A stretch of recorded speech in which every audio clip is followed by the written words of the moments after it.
Hello class. I'm going to go ahead and try to explain this dihybrid cross a little bit more than what we got in class. I know we were rushing through some of it the other day, and I just want to make sure that um, you really understand it. I know a lot of you understand Punnett squares and you've got this single trait down, but I wanted to go ahead and explain this double because it does get a little crazy and a little confusing at times. So let's just walk through the entire process of working through a dihybrid cross. Now, dihybrid means that we are going to be working with two different traits. That means this gray hair is first trait, and then the black eyes is going to be our second trait. So if we see a capital G, now these right here are going to be our genotypes. Anytime we see the alleles, the G, those are alleles, that is going to give us a genotype. Now the phenotype, here's the word phenotype, the first two letters is PH, telling us physical. That's the physical trait that is going to show through. So here we have capital G is going to give us gray hair. So gray hair is going to be dominant over white hair. So white hair is recessive, gray hair is dominant. Over here, our physical phenotype is going to be black eyes as dominant, as shown by the capital B, and the capital B, little b, which is heterozygous, black eyes, with our homozygous, two of the same, little b, red eyes. Now, the only time you will ever see a recessive gene is if we have two little letters together. So come over here and we look at this. This is a heterozygous, capital G, gray hair. So here we go. Capital, little gives us gray hair. Little b, those are two little letters going for a recessive trait, which gives us red eyes. Now over here, we have a recessive trait showing through, little g, which is going to give us white hair. And the capital B's together gives us black eyes. Here we have homozygous recessive for both traits, which means we're going to have white hair and red eyes. And this is heterozygous for both traits, which means we're going to have gray hair and black eyes. So I hope you kind of understand the difference between heterozygous, homozygous, genotype, and phenotype. And so that's going to get us into our very next step. Number 2 says a male rabbit with a genotype of capital G, little b. So we know that his genotype now is capital G, little b. So the trick here is we want to FOIL that out. So FOIL. Now FOIL is going to tell us how to mix up and find our gametes that are going to mix with the female gametes. So first letters, that would be this is our first and this is a first. And I'm talking about the first of each group of alleles. So the answer to this one is going to be capital G, little b. Next, we'll go to the outside. So that would be this one. And over here, the outside letters in the group, which again is capital G, little b. Then we're hitting the inside, the second and third, or inside group letters, which is G, B. And then finally the last, and that is talking about the last of this group and the last of this group. So our answer is G, B. So that was a pretty easy one. Every one of our gametes, the sex cells, for the male or the sperm, is going to be G, B. And we see that across here, capital G, little b. Now let's go ahead and see about FOILing out. Let's erase this so we can get to the female rabbit. And make sure you understand how to FOIL. So what is the female rabbit's genotype? We have little g, capital B, little b. So we have G, okay, capital B, little b. FOIL it out. F, the first letters. What are we going to have? Change our color here. Little and capital. The first letters are G, B. Then the outside, on the very outside of the group, what do we have? Both are little.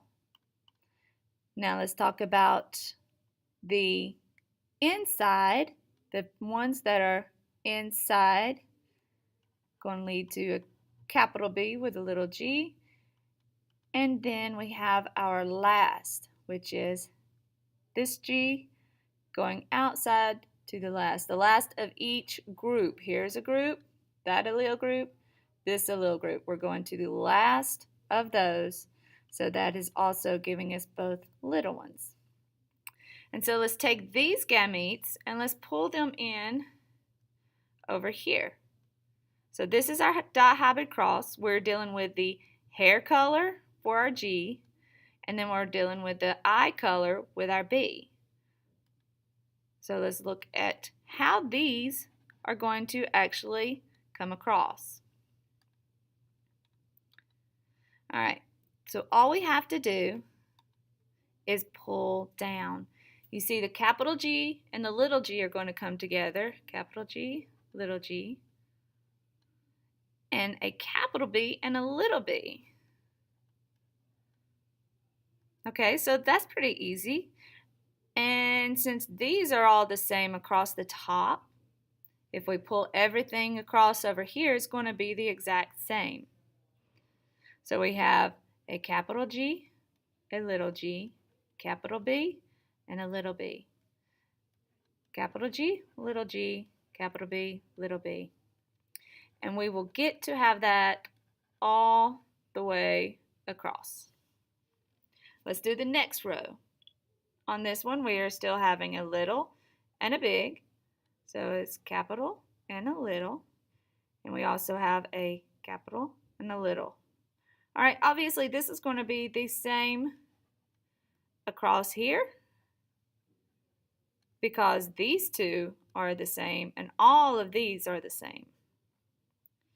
This one is going to be a little bit different. We got to pull down our capital G. So capital G, pull over a little g.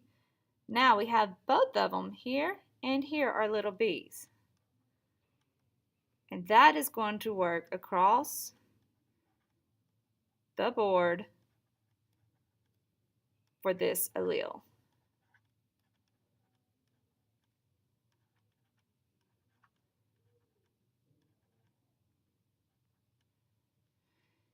And now over here, again, it is going to be just like this row. So it is going to be a capital, a little, and a little, little b. And we're going to have that all the way across. So the question here is, how many out of the 16 have gray fur with black eyes? Well, we know anytime it will have a capital G is going to have gray fur. So, how many has gray fur? Well, all of these have gray. So that means all of the squares have gray. But how many have black eyes? Well, this one and this one are little b's. So that means this row and this row are going to have red eyes because the little b is a red eye trait. So let's count 1, 2, 3, 4, 5, 6, 7, 8 with the capital B, little b. So that means 8 are going to have gray fur and black eyes. How many are going to have gray fur and red eyes? Well, we just figured out that the little b's are the red eyes, so that's going to be 8 as well. How many out of the 16 have white fur? Well, none, because every one of them is going to have this capital G from the dad, so that is always going to show through. So none. And how many out of the 16 have white fur and red eyes? Again, they will all have gray fur. So that one is 0. So if we're looking at this and we want to actually put this into a ratio, we can say 50 will have gray fur and black eyes. Now that also means 50% will have gray fur and red eyes. Or we can also say the ratio goes 8 to 8. Okay, so I hope that helps explain a little bit more how to do a dihybrid cross. It can get into a lot more detail when the gametes are a little more mixed up. But I hope you understand how to do the foil, how to drag across. It is the same premise as our usual Punnett square, but you're just using two different traits the entire time. So I hope this helps, and I'll talk to you in class. Thanks.